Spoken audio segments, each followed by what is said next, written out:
Hey everyone, it's Mr. Punquist from Every Bound, and today I want to talk about multi-raid locations in Destiny, and why I think they're just so darn great, and how they could/should return to Destiny in future content. So with Callus leaving in November, we're also saying goodbye to his giant golden spaceship hovering over Nessus. And honestly, I'm sad to see the ship go just as much as my technologically sentient space turtle. Not only is it one of the prettiest locations in Destiny 2, but the idea of a giant golden city atop a planet-eating spaceship just lends itself to so much more than what we were given in Destiny 2.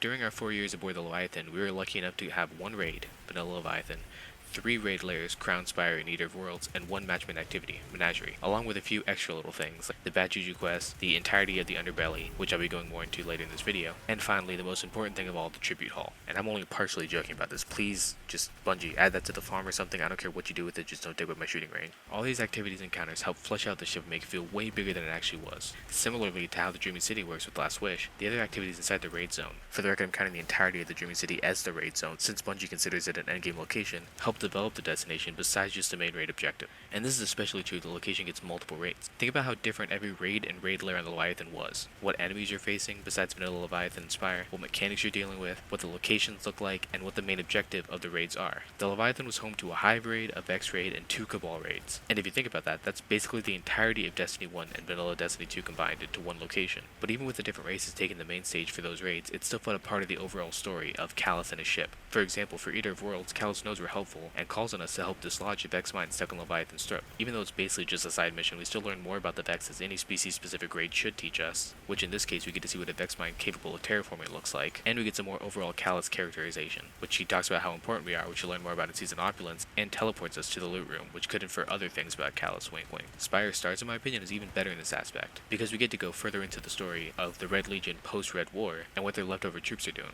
We finally get to hear in-game Callus talk about the Red Legion, and we get to see the first step of the Red Legion trying to retake control of Sol, which hopefully we'll get to see more of with Callus's daughter and the development surrounding her. And for Crown of Stars, it's pretty obvious in itself. It's obviously about Savathun and, just Hive influence on the Leviathan. We already have a bunch of lore books about that. That one is a little less obvious in my opinion because I feel like Callus doesn't talk at all in that raid. Correct me if I'm wrong, but again, it should be pretty obvious. Leading up to Savathun, leading up to the darkness encounter we're having in Beyond Light, just, usual prelude stuff. These raid layers may reuse the general location of the Leviathan, but at least to me feel drastically different from each other without resorting to just, new thing enters our system, let's fight it in a raid.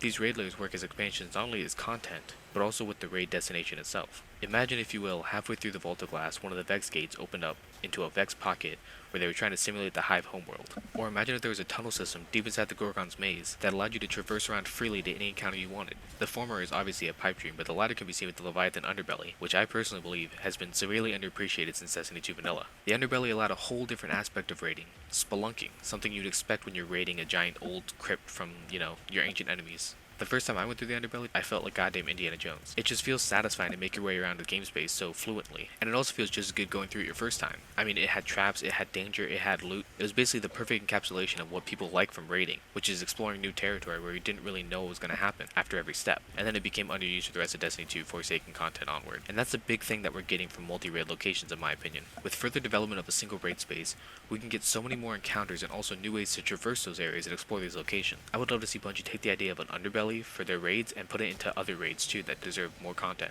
Not just a way to traverse quickly to whatever encounter you wanted, I really just want an area of the raid that's less to do with the main story and more to do with the exploration aspect of raiding. I would love to see this added after we as a community beat the raid boss for the first time, similarly to how people who beat Last Wish for the first time started the curse cycle. Maybe having more like exotic chests or maybe more raid loot chests down there, just to entice people to go down there and explore. And I obviously don't fully know what goes into making an entire raid experience, so I'm not saying just I want this added to every single raid no matter what. It's crucial to the raid experience, because it obviously isn't if they haven't added it to any new raid since Leviathan. And I'm also not saying I want every single raid to be a multi-season epic, like I'm totally fine with a quick little adventure to, slay a god or kill a space dragon or, whatever, and then leaving that space for a while. I just think that a lot of more interesting locations deserve a little bit more time than a single excursion. But anyways, this is Mr. Punquist from Every Bound, signing out. I will see you guys next time, and I'll try not to ramble as much as I did this time, holy shit.